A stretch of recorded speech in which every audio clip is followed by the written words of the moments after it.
The most frequent question I get as a homeschool mom is, how do you know if your kids know?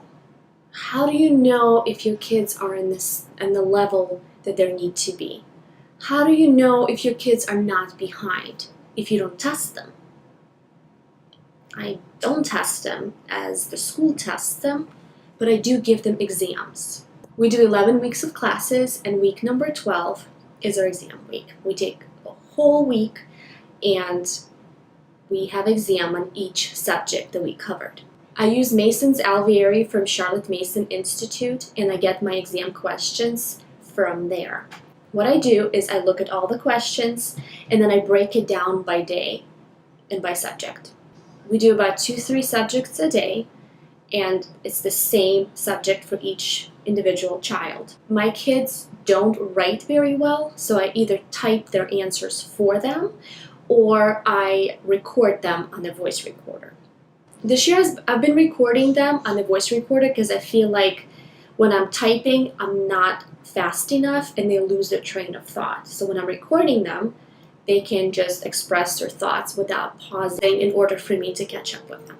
What I do in the beginning, I explain the grading scale to them so they know what to expect and they know what they've been graded on. The scale is from 1 to 4, 4 being that they answered the question accurately, completely, with a lot of detail.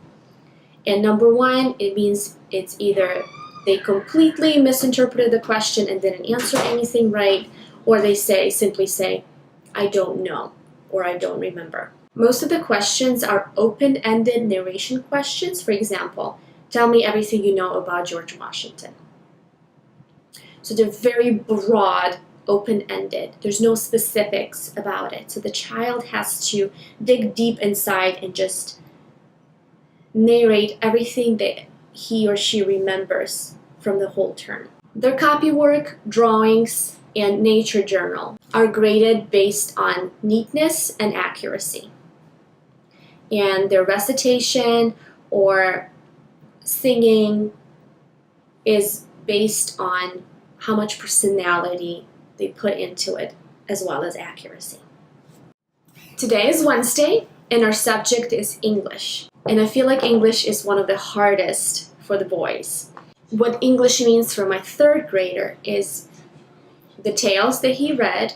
So he's supposed to narrate everything that he remembers from the tales, the stories, and also his reading speed and accuracy in his reading, pronunciation of the words. In narration, I look for interpretation and comprehension of the text that's been read, and also recitation. So he's going to be reciting all the passages that he's been practicing this semester. Also is his handwriting. I will look at his word journal, all his copywork that he's been doing, and also he's going to be demonstrating the penmanship to me as well.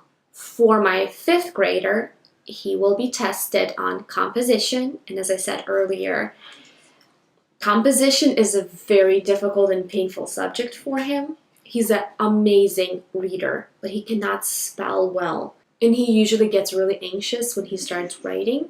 So I'll try to be very generous and have lots of grace for him on this subject. I know we're just starting little by little, breaking through the fear of writing and spelling. And also there will be dictation. I'm going to be reading a passage to him that is not prepared, and he will be tested once again on his spelling of the words.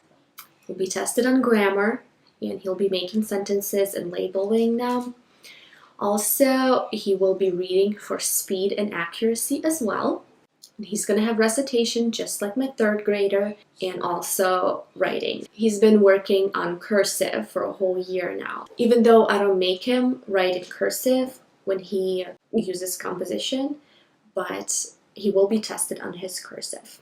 When I make my schedule, some of the books that I'm using are different than what the curriculum suggests. So I come up with my own questions. If there's a question about something that we haven't covered, then I either omit the question or substitute it with something else that we've covered. So composition. The first question is describe a scene from King Lear or Caddy Woodlawn. You need to write it down by yourself. I know it's hard, and if you need any help with the words, you let me know. Okay? But try your best and see what you can do. 3 sentences. 1, 2, 3. Remember how yesterday some of the answers you didn't do a complete job because you were just rushing through it? How about dig deep in your brain today and just make sure you remember and you concentrate on everything, that you will truly take time and put this out. Sound good? Do you know what I mean? Yes. Alright, question number 1. Tales, a wonder book. Tell how Perseus tricked the 3 gray women into helping, and how Perseus met Quicksilver and his sister.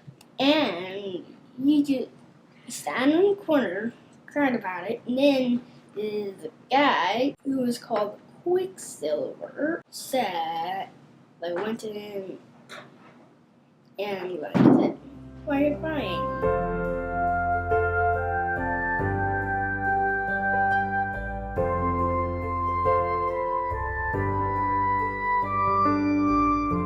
Jaden just brought his composition back, and I am super pleased. He did not write anything on his own before, like 0. He had this huge fear of writing, and every time I say the word composition, he just freaks out. Today, I wanted to see if that fear has lessened and what should I do for next semester. He proved to me that he is not afraid of writing anymore, even though his spelling is still not the greatest and some of the sentence structure was a little off, but overall, he literally blew my mind. I'm so pleased and I'm so proud of him. I'm giving him a 3 for both of his composition pieces, even though they were super short, and he had some spelling mistakes and grammar mistakes, but just because he put a lot of effort into it that I haven't seen before. My kids are really good readers, so they don't read readers. They read just regular books, like regular literature. And so what we're going to do, I'm going to pick a passage that he hasn't read yet from the book that he's been reading, and I'm going to watch for the words that he's I'm going to follow along and look at the words that he mispronounces. And also, I'm going to time him, and after a minute, I'm going to count all the words that he read. And also how many words he read incorrectly. So she worked like her fellow rabbit slaves. She worked silent and invisible. She moved from task to task without a word.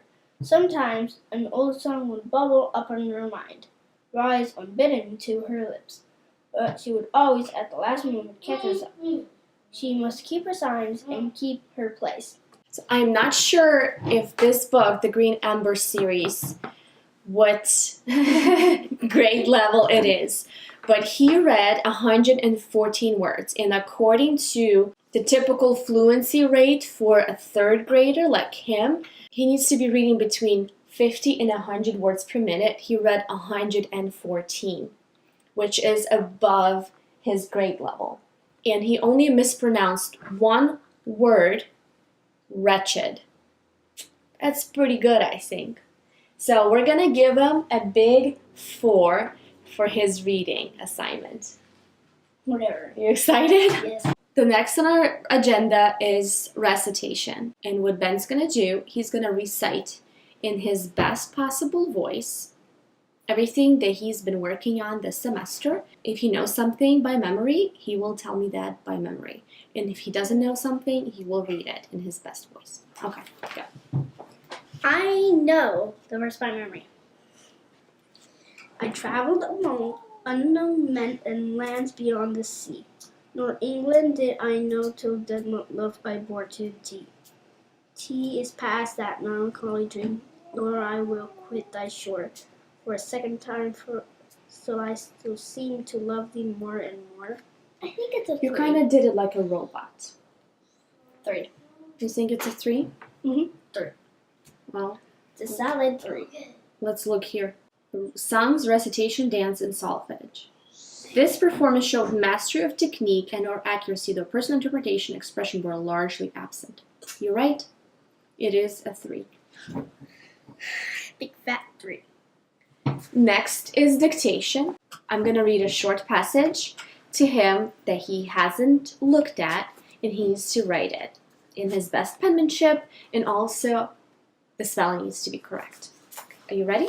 In 1864, Caddy Woodlawn was 11, and as wild as a little tomboy as ever ran the woods of western Wisconsin.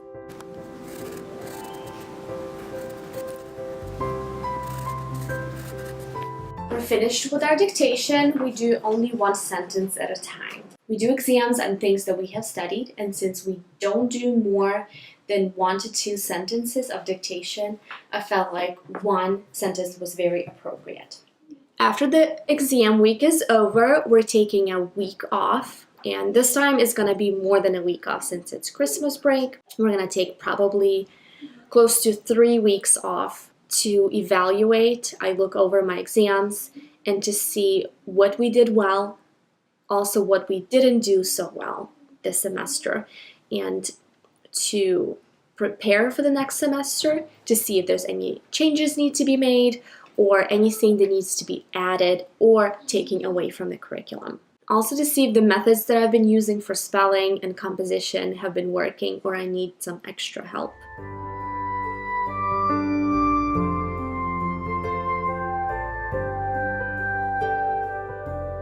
If you enjoy our videos, give me a thumbs up and subscribe to our channel. Also, if you have any questions or anything related to homeschooling, please comment below. Anything else you want us to do a video about, let us know. And next week, we are launching a brand new season with a special announcement. Don't miss it.